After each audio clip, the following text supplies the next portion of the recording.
The stage was complete chaos. Security had stepped in. And then Jerry Springer dropped his microphone and walked off the stage. At that moment a voice from the audience rose up and called Jerry's name. The studio was screaming. 300 audience members on their feet, chanting, "Jerry! Jerry! Jerry!" 2 guests were being physically separated by security guards. Steve Wilkos had his massive arm wrapped around one man's chest while another guard restrained a woman who was lunging forward, her face contorted with rage, finger pointing, accusations flying. This was normal. This was Tuesday. This was the Jerry Springer Show. What wasn't normal was Jerry Springer standing in the center of that chaos, staring at both guests with an expression nobody in the crew had seen in 27 years of production. Not anger. Not amusement. Not that detached professional calm he always maintained while the world burned around him. Exhaustion. Pure, bone-deep exhaustion. The woman broke free from the security guard for just a second, lurching forward. "You're a liar! You've been lying for 6 years! 6 years!" The man shouted back, struggling against Steve's grip. "I did it to protect you! Everything I did was to protect." Jerry's microphone hit the stage floor with a dull thud that somehow cut through all the noise. The audience faltered. The chanting stuttered. The cameras zoomed in instinctively because they'd never seen this before, Jerry dropping his mic, not as a dramatic gesture, but like a man who simply couldn't hold it anymore. He turned. Not toward the camera. Not toward the guests. Toward stage left. Toward the exit. And he walked. Jerry raised his hand. The chanting stopped. The entire studio went silent. What nobody knew, what the cameras wouldn't show, what the episode summary would never mention, was that this wasn't the show Jerry had been expecting to tape that day. 3 hours earlier, Jerry Springer had walked into his dressing room at NBC Tower in Chicago for what should have been show number 3247 in his career. Standard format. "My boyfriend slept with my sister." Producers had screened the guests. Background checks completed. Story confirmed. Just another episode of controlled chaos that America couldn't stop watching. But 10 minutes before taping, a producer had knocked on Jerry's door with a problem. "We've got a situation." The female guest, the one now screaming on stage, had arrived with someone who wasn't on the approved list. A man. Middle-aged. Quiet. He'd been sitting in the green room, saying nothing, just waiting. Says his name is Marcus Webb. Says he needs to be on stage during the taping. Won't explain why. Just keeps saying Jerry will understand once he sees him. Jerry had frowned. "I don't know any Marcus Webb. Should we remove him?" Security's standing by. Jerry had hesitated. Something about the name. Something familiar but buried deep. "Let me see him first." The man had been sitting alone in the green room, hands folded in his lap, wearing an old jacket that had seen better days. When Jerry walked in, the man stood up slowly. Their eyes met. And Jerry Springer went completely still. "Hello, Jerry," the man said quietly. "It's been 42 years. The producer waiting in the doorway watched Jerry's face go pale. "Jerry? You okay? You know this guy?" Jerry couldn't speak. Couldn't move. Because he did know this man. Not as Marcus Webb. As Marcus Williams. From Cincinnati. From 1981. From the part of Jerry's life he never talked about. From the scandal that had nearly destroyed him before television saved him. "Get out," Jerry said to the producer, his voice tight. "But Jerry, get out." The producer left. The door clicked shut. Marcus Williams, now Webb, smiled sadly. "I changed my name 20 years ago. Witness protection. But I've been watching your show, Jerry. Every episode. Waiting for the right moment." "The right moment for what?" "To tell the truth. The truth we both buried in 1981. Jerry's hands clenched into fists. "That story is dead. We agreed. You took the deal, you disappeared, And it was over. It was never over, Marcus said. Not for me. Not for you either, if you're being honest. And today, this episode you're about to tape, these people on your stage are about to make the same mistake we did. What are you talking about? Marcus pulled a folded paper from his jacket pocket. Old. Yellowed with age. This woman who's coming on your show. Sarah Jennings? The one whose boyfriend supposedly slept with her sister. What about her? He didn't sleep with her sister. He's been hiding something else. Something bigger. And if you let this play out the way your producers want, Sarah's going to destroy her life on national television defending a lie. Just like I did for you. Now, 3 hours later, Jerry stood on stage while that very scene unfolded exactly as Marcus had predicted. Sarah screaming accusations. Her boyfriend, a man named David, restrained by security, shouting that he did it to protect her. The audience chanting for blood. And Jerry had finally had enough. He dropped his microphone and walked away because for the first time in 27 years, he couldn't separate himself from the chaos. Couldn't watch someone destroy their life on his stage while he stood there making quips and counting advertising dollars. Because in 1981, Jerry Springer had done exactly what Sarah was doing now. He was 10 feet from the stage exit when the voice called out. Jerry! Not from the guests. From the audience. Row 12, Section C. A voice that cut through the stunned silence like a blade. Jerry stopped. Every camera swiveled toward the audience. Steve Wilkos still had David restrained, but his head turned toward the sound. A man was standing in the audience. Middle-aged. Wearing an old jacket. Marcus Webb. He'd bought a ticket. He'd sat in the audience through the entire taping. Waiting. Subscribe and leave a comment, because the most powerful part of this story is still ahead. Jerry! Marcus called out again, his voice steady and clear in the shocked silence. Don't walk away. Not this time. The cameras didn't know where to point. The audience had stopped chanting.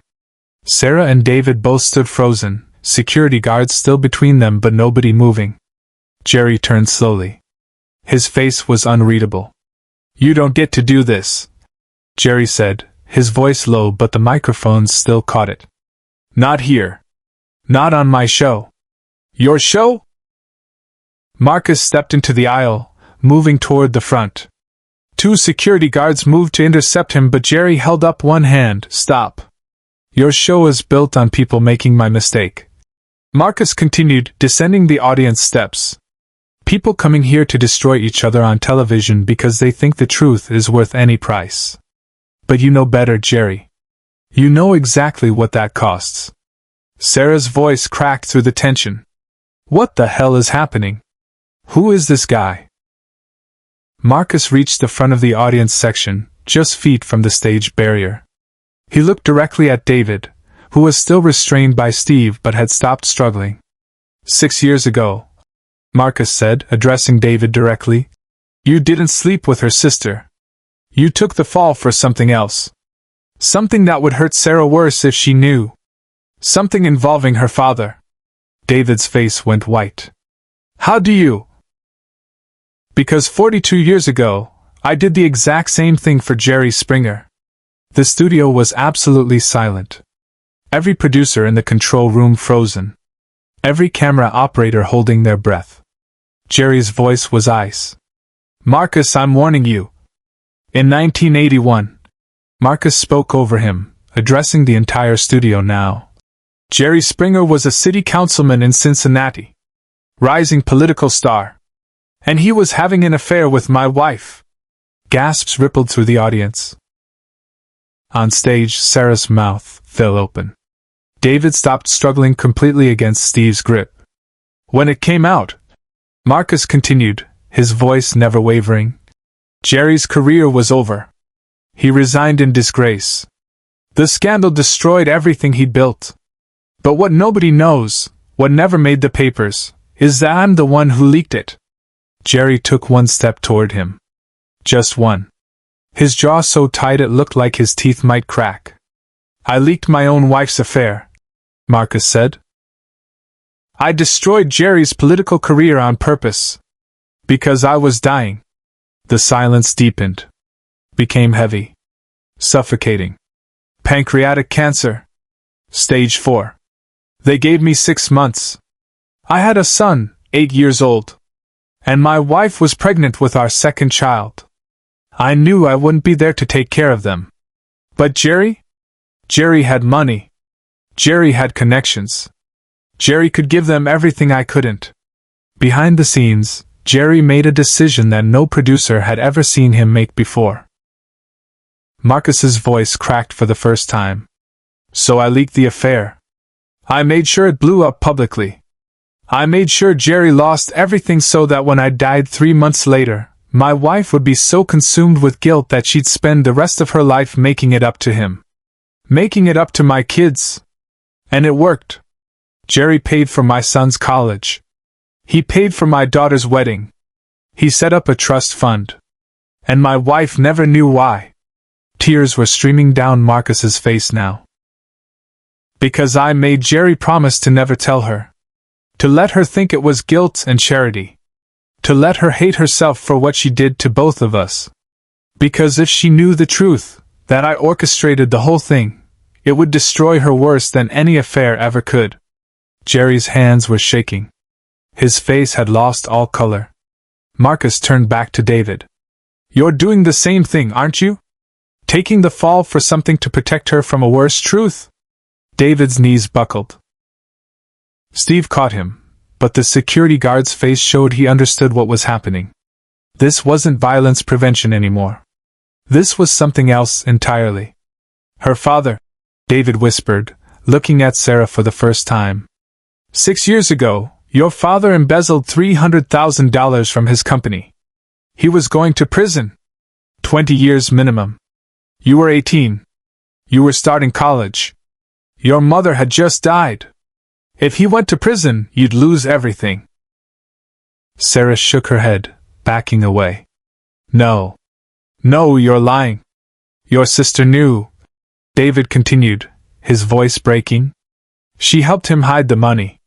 And when it all started to fall apart, when the investigation was closing in, your father asked me for help. He begged me. Said if I took the fall for something, anything, that would distract you during the investigation, you never look closely at what he was doing. David pulled something from his pocket. A photograph. Old, bent from being carried for years. He held it towards Sarah. This is me and your father. 3 days before I slept with your sister. He's handing me an envelope. $20,000. My payment for destroying our relationship so you'd be too hurt and angry to pay attention to anything else. Sarah took the photograph with trembling hands. Stared at it. Her face crumpled. I never slept with your sister, David said. We faked it. Staged the whole thing. So you'd hate me. So you'd stop asking questions about your father's business. So you'd be too busy being angry at me to notice when your father disappeared with $300,000. Where is he? Sarah's voice was barely audible. Panama. Living under a fake name. Sends me updates every few months. He's safe. You were supposed to be safe. And I was supposed to disappear from your life and let you hate me forever. The photograph slipped from Sarah's fingers and landed on the stage floor. But this was the moment no one in the studio, and no one watching at home, ever saw coming. Jerry Springer walked back onto the stage. Not to the center. To David. He picked up the photograph from the floor. He looked at it for a long moment. Then he looked at Marcus, still standing at the audience barrier. You're wrong about one thing, Jerry said quietly, his voice steady now. I didn't do it out of guilt. I did it because you were my friend. And you made an impossible choice out of love. He turned to David. So did you. Jerry handed the photograph to Sarah. The question isn't what they did. The question is what you're going to do now. Sarah looked at David.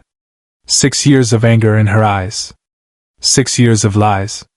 And underneath it all, the truth that he'd sacrificed everything to protect her. She took one step toward him. Then another.